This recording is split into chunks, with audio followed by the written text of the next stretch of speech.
Bonjour les toqués du Tic Tac, vous me voyez place Vendôme, il y a la colonne Vendôme, il y a le Ritz où Coco Chanel avait sa chambre avec vue sur la boutique Chanel. On a rendez-vous maintenant avec le CEO de la joaillerie et de l'horlogerie de Chanel qui va nous montrer des montres de folie. On y va.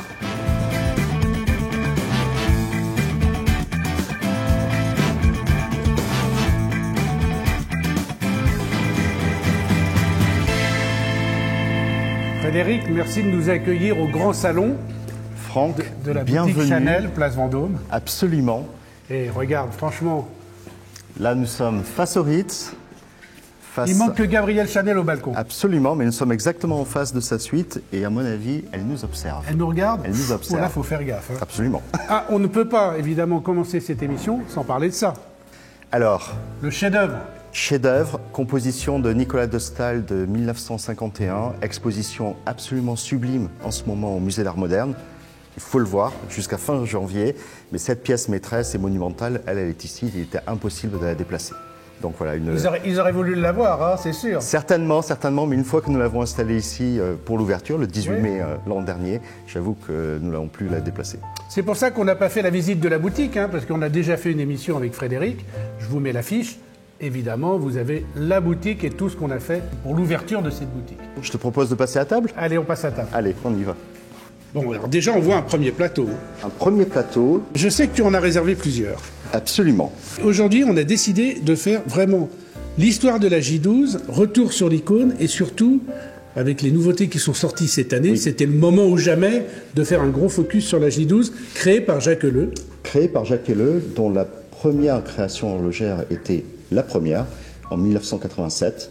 Directeur artistique génial, très connu pour son travail évidemment sur le parfum et la beauté, qui se prend d'horlogerie, catégorie qui est nouvelle chez Chanel et qui en 1987 dessine cette icône absolue, la première, très inspirée par la place Vendôme, évidemment, et le numéro 5, sans index, c'est le temps Chanel, le temps qui est à toi, tu fais ce que tu veux, et qui évidemment, en reprenant les codes de la mode, va devenir un succès monumental que nous avons relancé d'ailleurs l'année dernière. Voilà. Il faut préciser quand même pour ceux, parce que nous on le sait, mais ceux qui nous regardent ne le savent pas forcément, c'est que la première reprend la forme de la place Vendôme vue du haut. Exactement. Et qui est aussi la forme du bouchon du numéro 5. Le numéro 5. Voilà, exactement. Absolument.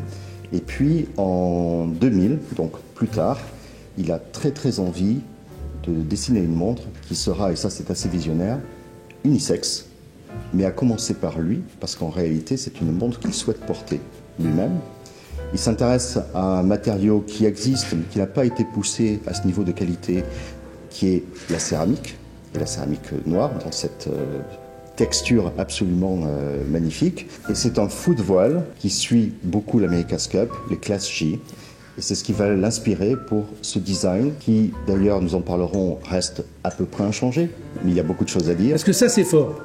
Ça, il faut quand même le dire, c'est fort. Ça veut dire que Jacques Elleu crée la J12, et Arnaud Chastain crée la J12. Il y a deux étapes évidemment extrêmement importantes. Il y a la céramique noire en 2000, la céramique blanche en 2003. La céramique blanche sera une révolution dans le monde de l'horlogerie. Mais ce qui se passe ensuite, c'est que lorsque Arnaud Chastain recommence à travailler la montre pour la relancer en 2019, pour les 19 ans et non les 20 ans de la J12, parce que les chiffres ont un sens chez Chanel, et 19 fait partie de nos... Le numéro 19 ? De nos nombres fétiches, absolument. Là, il va s'intéresser à l'ensemble de la montre. Il va très vite comprendre que la vraie révolution, c'est Jacques Elleu qui l'avait en fait démarré en 2000, et que par conséquent, ce qu'il faut faire, c'est un travail littéralement de chirurgien esthétique, pour en changer près de 80%, sans que réellement ça se voit, et en même temps, tout est différent. Un bon lifting, c'est quand ça se voit pas. Tout changer pour ne rien changer. Et donc aujourd'hui, la montre que nous avons, donc là on parle vraiment du modèle le plus classique, 38 mm, a commencé par un changement qui est assez intéressant d'ailleurs, mais qui est très qualitatif, qui était sur le bruit, son de la lunette. De la lunette.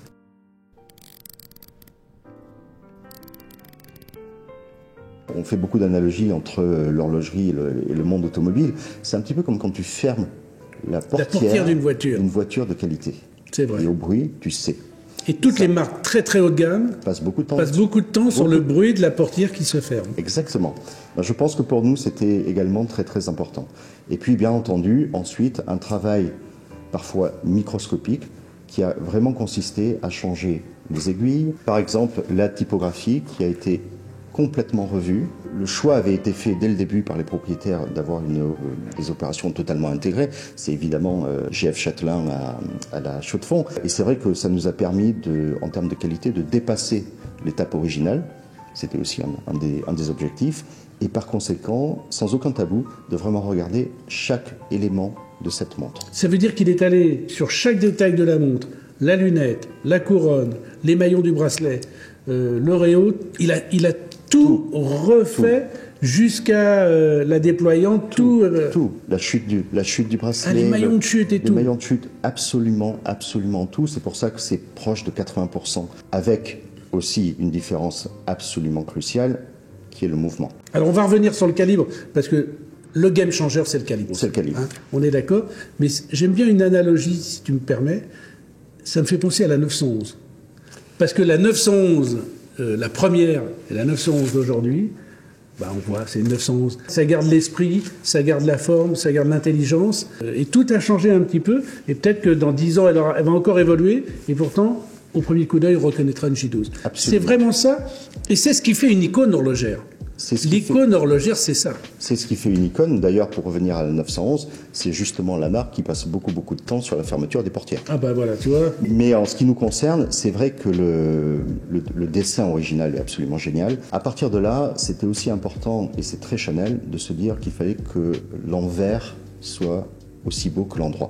Et de ce point de vue-là, à l'époque, la J12 était équipée d'un mouvement tout à fait standard, tout à fait fiable, aucun problème. Simplement, dans cette nouvelle étape, nous tenions à avoir un calibre nouveau, un calibre grâce à notre partenariat avec Hennessy, qui est les plus hauts standards de l'industrie, et qui ensuite, et ça c'était vraiment une particularité, soit visible. Et la masse oscillante, il fallait montrer cette masse oscillante exclusive, développée par Hennessy, donc également par nous, mais pour nous-mêmes, et évidemment siglés Chanel, qui reprennent les codes de la maison, que d'ailleurs on retrouve en haute horlogerie, et qui ensuite permettent d'exprimer le nouveau niveau de qualité de cette montre absolument iconique. Et puis il y a un juge de paix que personne ne conteste, le calibre, il est cosqué.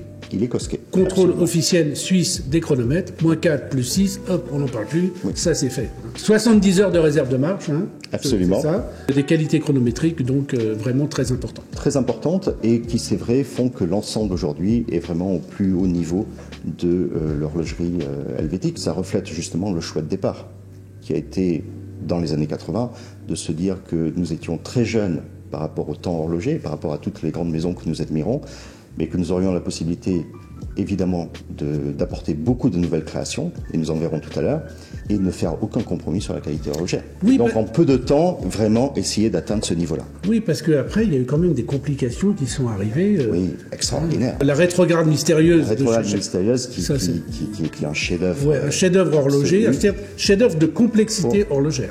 Oui, et pour ceux qui la possèdent, il y en a eu très peu, vraiment il faut la garder. Oui, ça c'est sûr. De toute façon, il faut garder les Chanel. Il faut les garder. Sur cette montre, donc la lunette tournante est unidirectionnelle, donc comme sur les montres de plongée, parce que c'est une sportive, c'est une plongeuse, mais c'est surtout une montre étanche à 200 mètres. Oui. Et ça, moi tu le sais, c'est ma marotte, 200 mètres.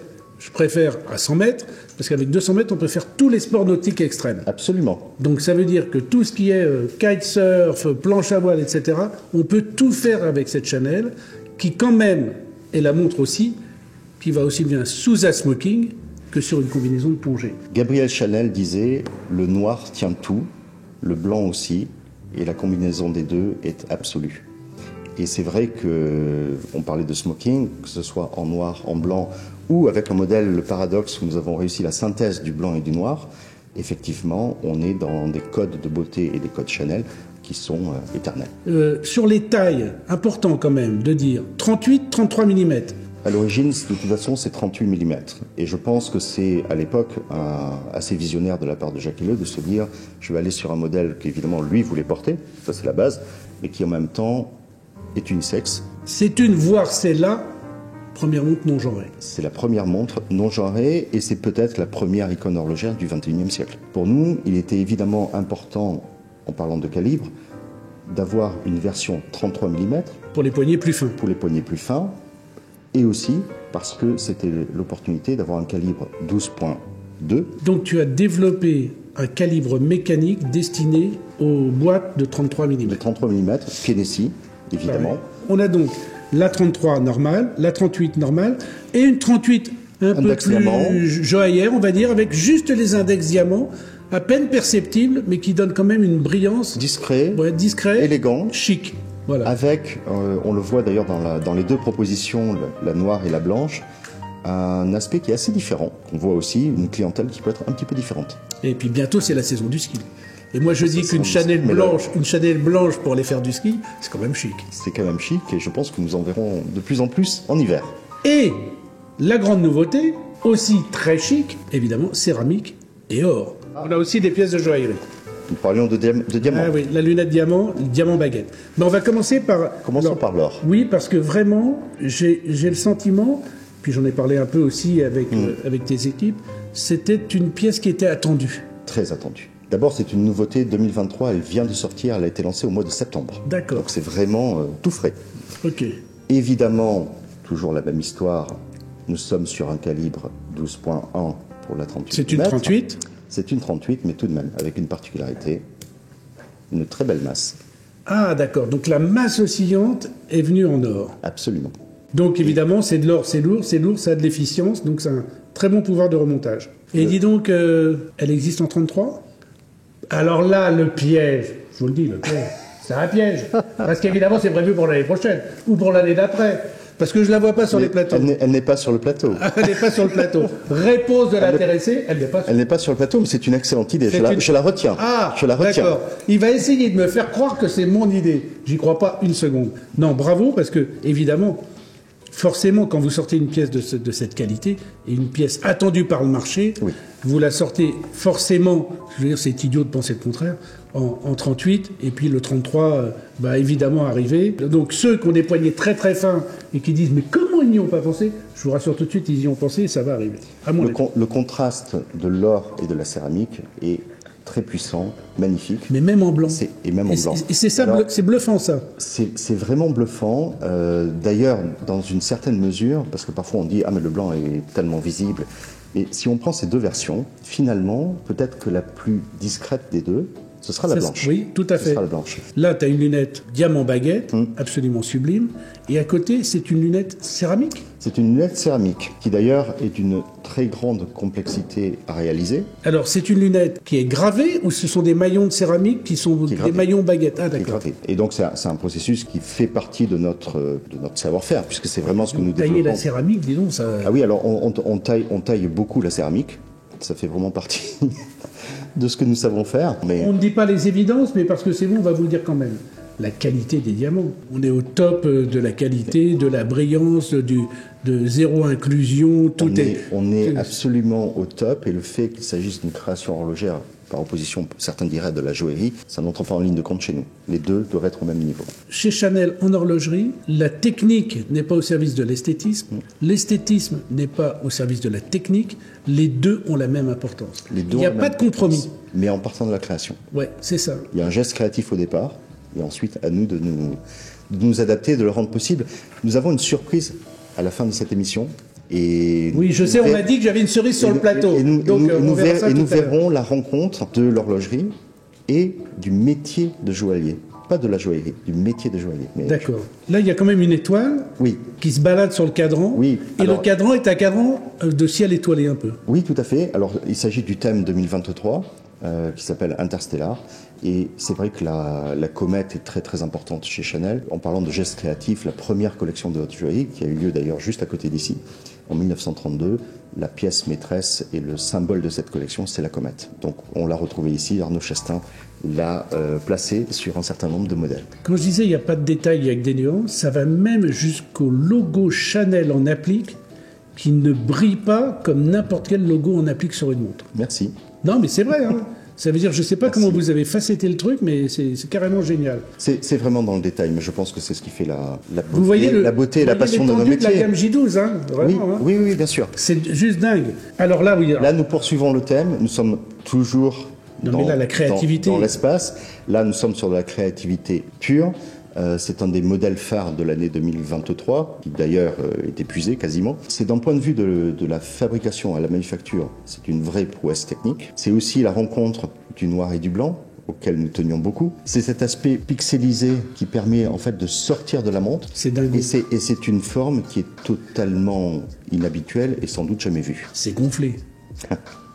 Oui. C'est gonflé parce que Chanel, c'est quand même la haute horlogerie, la haute couture, l'élégance, le chic absolu. C'est très gonflé d'arriver sur des choses modernes et disruptives. C'est la force de la création. Ouais. Et c'est la liberté d'Arnaud Chastain de pousser le curseur et d'aller plus loin. Alors là, si vous voulez vous faire remarquer, hein, c'est facile. Ça montre à la fois votre attachement à la modernité et au classicisme. Donc c'est quand même assez dingo. Hein. Toujours avec, évidemment, le calibre 12 points, parce que ça aussi c'était important. C'était d'aller loin dans la création, mais avec une excellence horlogère. On n'en parle plus du calibre. On n'en parle plus. Maintenant, on le sait. Ça veut dire Chanel, haute horloge, obligé avec le calibre dedans. Voilà. Je vais appuyer sur une petite chose, parce qu'il y a un petit détail que je connais sur cette montre. On a dit que toutes les J12 étaient étanches à 200 mètres, mais celle-ci ne l'est pas, et ça montre la complexité de marier la céramique blanche à la céramique noire, et celle-là, elle est étanche qu'à 50 mètres. Absolument. Parce qu'évidemment, la prouesse des deux céramiques et de mettre les deux céramiques ensemble, je pense qu'au niveau des joints, etc., ça a été une prise de tête. Nous, on adore ça, et c'est vrai que nous avons aussi cette flexibilité à se dire sur certains modèles, nous décalerons le lancement parce qu'on n'est pas arrivé à interpréter parfaitement la création.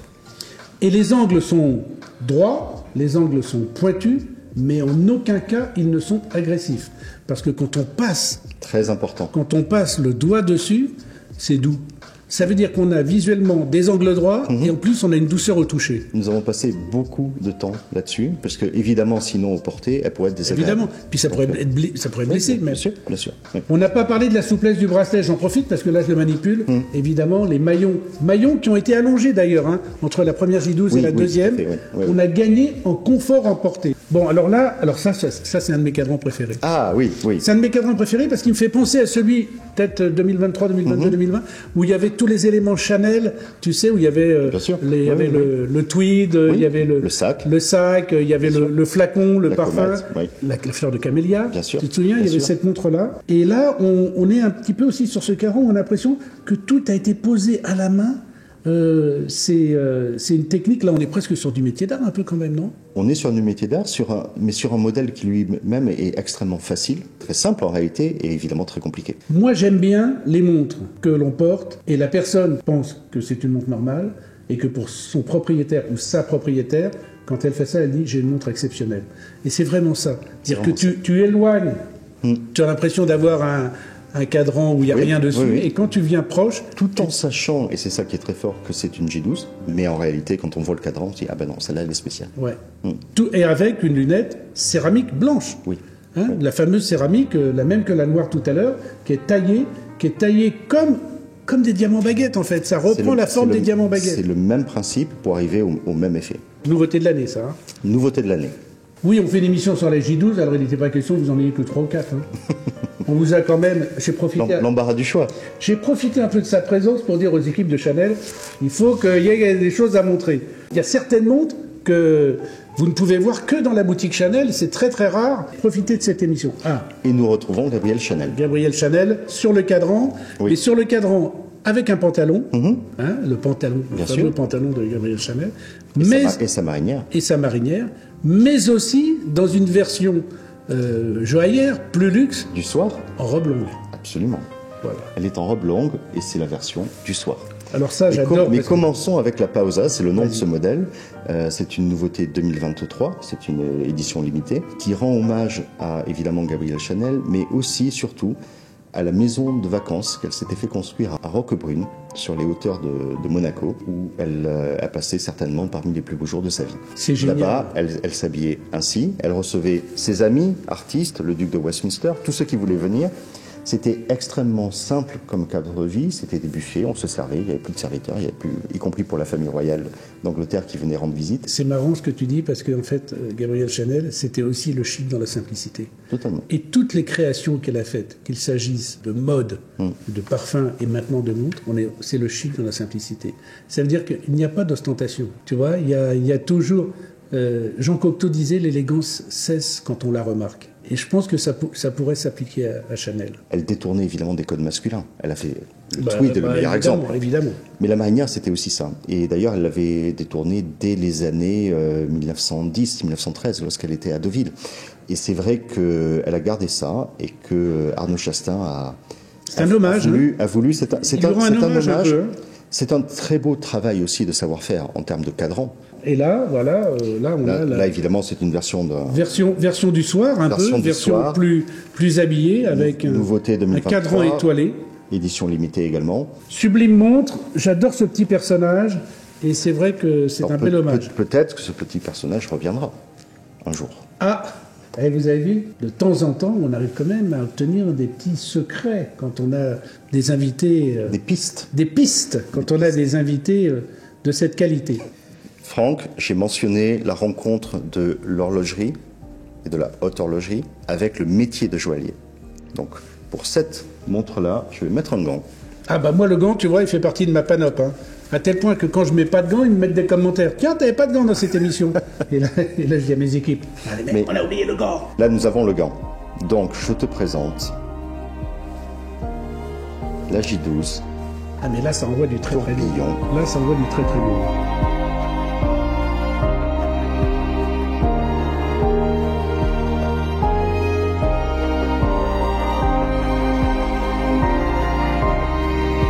C'est la première fois que je la vois, moi, je vous signale tout de suite. Et j'en ai entendu parler parce qu'on en parle entre journalistes. Évidemment, vous vous doutez bien. Parce qu'il y en a, certains, ils voient des montres avant moi. D'ailleurs, vous avez raison. D'ailleurs, pourquoi ils voient des montres avant moi, certains? Ouais. Ça m'étonne. Oui, ça m'étonne aussi. Et c'est cette fameuse montre, ce fameux tourbillon, où vous avez inventé une taille de diamant que vous avez brevetée. Oui, et c'est une taille de diamant qui a été inventée ici, juste au-dessus, à l'atelier de haute joaillerie, et où en fait la contrainte était de se dire chaque grande maison horlogère se doit d'avoir un tourbillon, mais c'est devenu un classique. Dans notre cas, la création d'Arnaud Chastain, c'était sur la base d'un diamant qui tourne et qui en 60 secondes fait le tour de sa petite cage ici. Poser un diamant sur une cage de tourbillon, à notre connaissance, c'est du jamais vu. Oui, puis au niveau de la chronométrie, de l'équilibre et tout ça, c'est très compliqué. C'est extrêmement complexe d'un point de vue de chronométrie, donc ça c'est le métier horloger à la manufacture, à la chaux de fond. Mais surtout, si nous posons un diamant de cette manière-là, il faut que ce diamant brille de mille feux. Une culasse classique de taille de diamant solitaire comme ici, on va dire 57 facettes, ça ne fonctionne pas. Et le diamant sera terne. Et non seulement il sera terne, mais en plus, il est trop profond pour le tourbillon. Donc nous avons inventé une taille de 65 facettes, il est assez plat, qui permet de l'avoir à la fois sur la cage du tourbillon, et ainsi de tourner, mais aussi et surtout de briller de mille feux. Et c'est vrai que quand on regarde le tourbillon déjà c'est une complication qui est hypnotique. Oui. Mais là, il y a un petit éclat qui sort. Absolument. Mais c'est comme une boule à facettes presque. Ça fait boule à facettes. C'est notre boule disco à nous, mais chez nous c'est des diamants. Disco, ok, bah alors là c'est du super disco. Hein. Super disco, mais ce qui est absolument essentiel, c'est d'avoir, dans ce cas, il s'agit du calibre 5, c'est une complication qui est développée en interne à la chaux de fond, d'avoir une complication qui soit au service de la création. La création partait d'un diamant posé sur une cage de tourbillon. Il n'y a pas que le diamant qui tourne, il y a aussi un cerclage de diamants sur la cage qui tourne en même temps. Et avec un petit squelettage sur le calibre en haut. Et avec une particularité qu'on ne voit pas forcément à l'œil au premier coup d'œil, mais qui fait partie de la beauté, nous pensons, de la montre, qui est un rendu de la céramique qui est différent. Parce qu'en réalité, il est matifié et finalement il est matifié avec un côté un peu satiné. C'est vraiment une technique sur laquelle nous avons passé beaucoup de temps. Il n'est pas trop poli pour être honnête. C'est drôle. Mais c'est pas mal. Mais c'est vrai que pour nous, on voulait arriver à ce rendu-là. Ça nous a demandé, franchement, ça a été un cauchemar, il faut le dire. Mais le résultat final est exactement ce que nous avions en tête. Oui, mais on garde l'opalescence. On garde l'opalescence. Mais c'est très différent on pourrait comparer complètement différent. Ça n'a rien à voir avec la J12, je dirais, classique, blanche. Sublimissime. Et on ne va pas s'arrêter là parce que je crois, et je la pose sur le côté, que j'ai vu aussi à ton poignet une montre aussi qui brille pas comme les autres. Non, elle ne brille pas du tout. Donc montre-moi ce que tu as au poignet. Elle est, parce que celle-là, elle est totalement mate. C'est une série de 12 montres qui n'ont jamais été commercialisées. donc je suis pas bien à voir celle-là. Ah oui. Celle-là, les journalistes ne l'ont pas vue. Non, celle-là, personne ne l'a Ah vue. bah voyez quand même. Mais, enfin, personne ne l'a vue. Je la porte, mais, Oui. mais personne ne l'a eu en main. Lorsque nous avons initié le projet Kenessi, il y avait une douzaine de personnes qui étaient dans la boucle. Et pendant des années, ce projet a été, comme tu l'imagines, gardé extrêmement confidentiel. Secret d'État, évidemment. Et lorsque le calibre a été prêt, à commencer par évidemment cette fameuse masse Chanel, nous avons décidé de faire une première production. Donc c'est vraiment un batch de 12 pièces, d'Arnaud Chastain aux autres, D'accord. qui ont vraiment porté le projet. Donc c'est, d'un point de vue émotion, parce qu'on parle toujours de l'émotion, bien sûr. pour moi c'est une montre qui est extrêmement importante. Et pour le petit clin d'œil, mais je ne sais pas si on le verra, il faudrait peut-être le voir en gros plan, mais j'avais fait ajouter sur chacune d'entre elles un petit smiley de l'autre côté, parce que ça n'a pas été un projet facile à garder de manière confidentielle. Et c'est vrai que c'est un clin d'œil, c'est un smiley clin d'œil aux 12 personnes qui ont rendu ce projet possible. Vous voyez pourquoi je tourne avec Frédéric? C'est parce que de temps en temps, on a des exclus. Bon bah écoute, formidable. Là, je crois qu'on a vu non sellement toutes les nouveautés J12, en tout cas une bonne partie de toutes les nouveautés Oui, J12 sur 2023, oui. de l'année. On a pu revenir sur cette création incroyable, faite par Jacques Helleu Oui. et sublimée Et sublimé par Arnaud Chastain. Oui. et on finit sur une exclusivité. Donc là, je peux vous dire juste une chose, hein, c'est une chose qui est sûre. Parce que là, il n'y en a que 12. Oui. Mais quand elles sont arrêtées, celles-là, eh ben, elles vous donnent leur exact 2 fois par jour, comme les autres. Allez, Merci Franck. à tout à l'heure.